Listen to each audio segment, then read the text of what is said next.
This is a pipeline. It connects two major Israeli cities, Ashkelon and Eilat.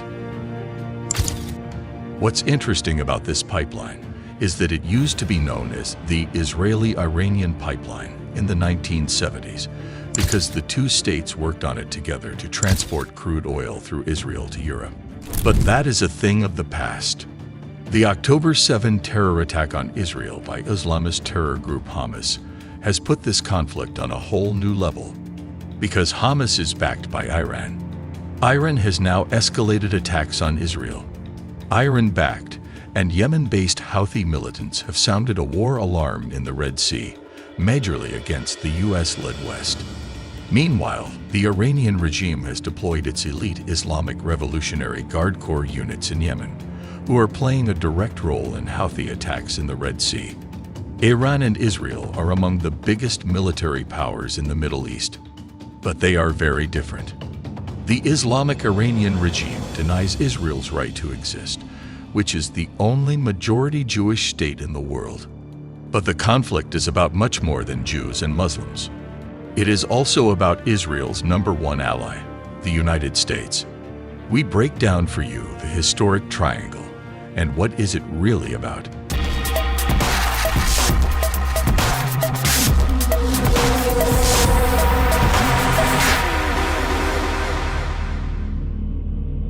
Iran's IRGC claimed responsibility for a massive ballistic missile attack on 15 January on Erbil, claiming to have hit spy headquarters. The sounds of loud bangs and explosions across Erbil city around 11:36 p.m.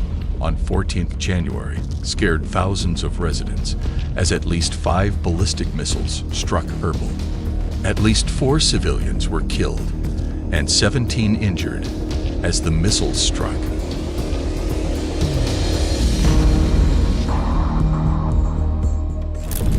IRGC claimed that 3 Mossad bases were targeted in the Erbil bombardments, despite the Kurdistan regional government having categorically rejected the presence of Israeli intelligence in the Kurdistan region.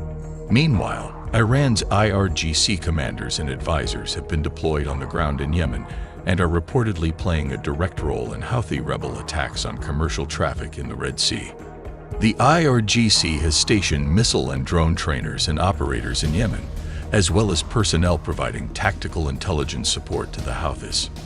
The Houthis say that its military operations are designed to aid the Palestinian militant group, Hamas, which has been locked in a 3-month war with Israel. In addition, U.S. naval forces have seized the first batch of Iranian weapons bound for Houthi rebels since the militant group began its Red Sea attacks. U.S. Central Command, which oversees the Middle East, said U.S. Navy SEALs, supported by helicopters and drones, conducted a nighttime seizure of a vessel off the coast of Somalia, south of Yemen. They said it had been illegally transporting weapons parts to the Houthis.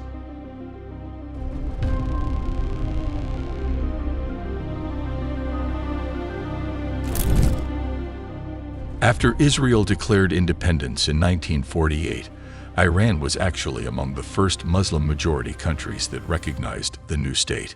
So, what happened then?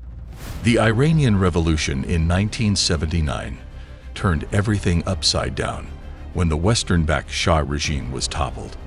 Ruhollah Khomeini, the leader of the Islamic Revolution, saw Israel as part of the so-called West in the middle of the majority Muslim world as a problem.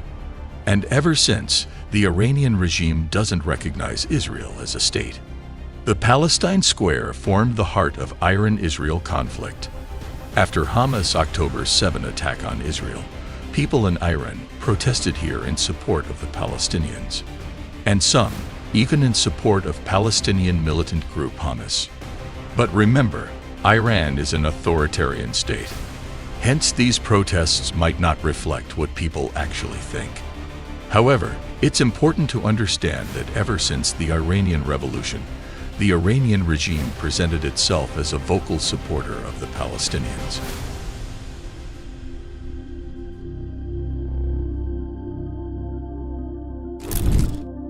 You have already heard of the Palestinian militant group Hamas, which attacked Israel on October 7, 2023. and is deemed a terrorist organization by the US and the EU. Hamas is not the only group in the region that gets funding and arms from Iran. These so-called proxy armies include Islamic Jihad in Gaza and the West Bank, Hezbollah in Lebanon, the Syrian Armed Forces, Popular Mobilization Force in Iraq, and Houthis in Yemen. Backing Hamas gave Iran the opportunity to position itself as the leading supporter of the Palestinian cause in the Arab world. Just a reminder, most Muslims in the world are Sunni, including most Palestinian Muslims. So are most Muslims in Saudi Arabia, a big player in the region and the Iranian regime's archenemy. Saudi Arabia and Iran actually compete for influence in the Middle East. Iran, however, has a Shia majority.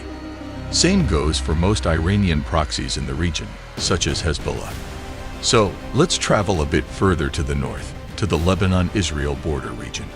This area in southern Lebanon is under the control of Islamist militant group Hezbollah, which is, like Hamas, backed by Iran.